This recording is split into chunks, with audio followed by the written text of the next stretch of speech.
There's no shortage of people getting really real about their relationship on TikTok and Instagram. But as much as we become desensitized about the way the culture operates in relationships, it's good to take moments to step back and say, wait a minute, this can't be good for you, and this definitely isn't the way it's supposed to be. We're going to hit on 2 relationship videos today that hit on 2 different topics around dating and relationships, and so I think this will be helpful to look at it through a biblical lens. If you haven't heard already, we're doing video calls again on Patreon. This is a great opportunity to get together, hang out, have a good time, and also just bear one another's burdens and encourage one another in what we're growing and how we're growing and what we're learning, all that sort of stuff. So I'd love to see you there. Now, without further ado, let's get into the first video. After almost 5 years together and pretty much half of our 20s, me and my partner made the very adult decision that it was time to go our separate ways, at least for right now. So spend the weekend with me as I pack up my entire life and enter this new chapter as a single girlie living alone. The things they don't tell you about ending a long-term relationship is 1, it's actually really hard when no one's done anything wrong, when there's no bad guy and there's no one to blame and no one cheated on each other and no one screwed anyone over. And secondly, you will have collected so much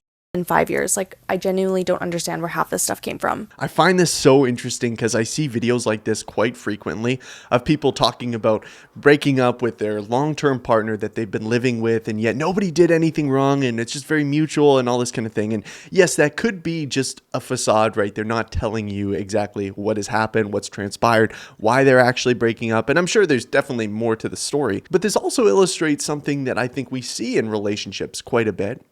Is that people get bored, right? Nobody necessarily does anything wrong or cheats or whatever, according to her, right?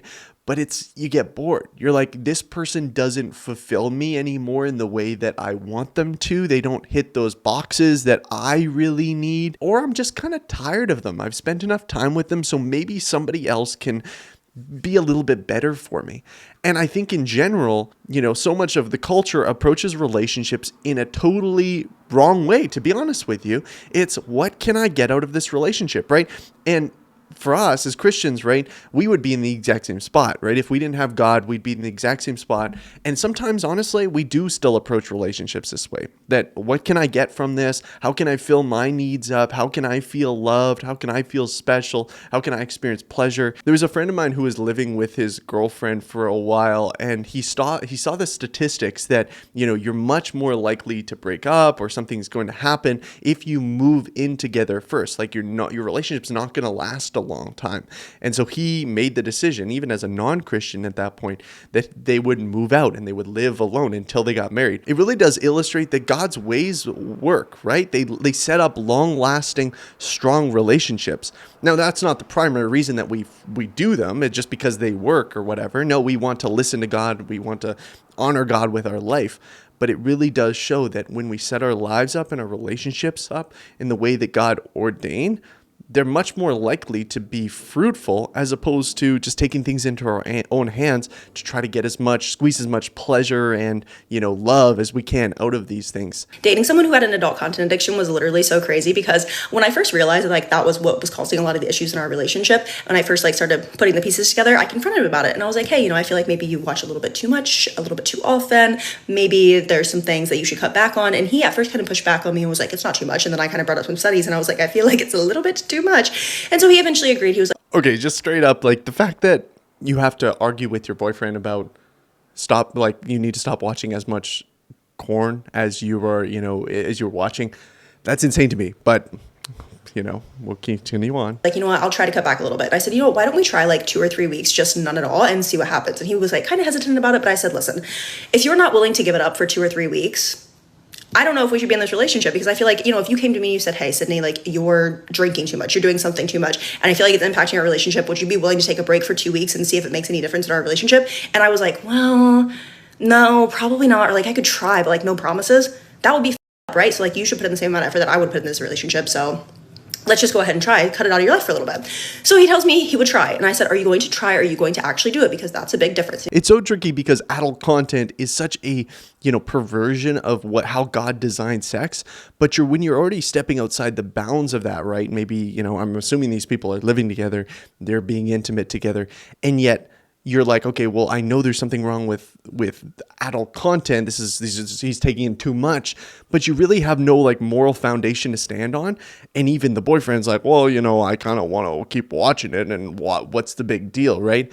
And I'm just like, I feel bad for her, because I'm like, okay, you know there's something wrong, and yet you don't have any moral legs to stand on, really. Like, it's just your kind of your own opinion of like, yeah, this feels a little bit unhealthy, but I don't know, and I guess it's not that big a deal. But I'm like, how far do you need to settle for some dude that just, he's going to continue to watch other people having intimate encounters to satisfy him? Like, that is so, bro, that's sad to me. That's really sad. He looked me in the eyes and he said, I'm going to actually do it. I said, okay, great. 4 or 5 days go by. I'm at work. I come back to his place. It was pretty late. I had like a 12-hour shift, whatever. We're talking. He looks at me and he's like, I just don't. He starts crying. Actual physical tears coming out of his eyes. And I'm like, oh my God, like, what's wrong, baby? Like, I'm so sorry. Are you okay? Like, something go wrong at work? Do you have a bad day? Like, because I was gone all day, so I don't know what happened. I'm like, are you okay? He's like, I just don't know how to say this to you, but like, I really miss adult content. And I'm sitting there, I'm like, you were actually crying because it's been, clock it, 4 days of no adult content. And I'm like, okay, well, I'm sorry. Like, I understand that it's a little bit of an addiction for you. It's not an addiction. I'm not addicted.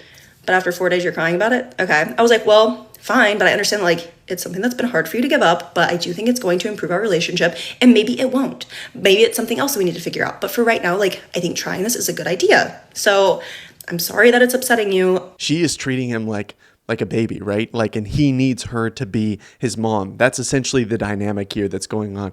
He's crying about not getting what he wants, not getting to eat dessert right away. And she's like, well, you know, I know it might be difficult. And I know, like, it is a mom to a child. And I mean, that defines a lot of what's going on these days. Men find women that can mother them, essentially. That's kind of what's going on. Like, without God's calling on a man to man up, to be sober-minded, to take responsibility, to provide, right?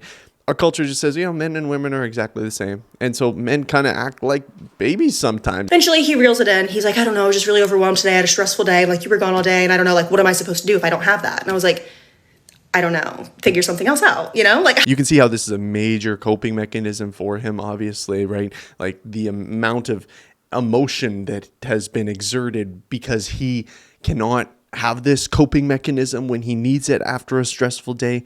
And I know tons of guys that are like this, right? This is how they operate around pornography. It's just like, it is my coping thing at the end of the day. It's to give me some sort of release, and it becomes a habit.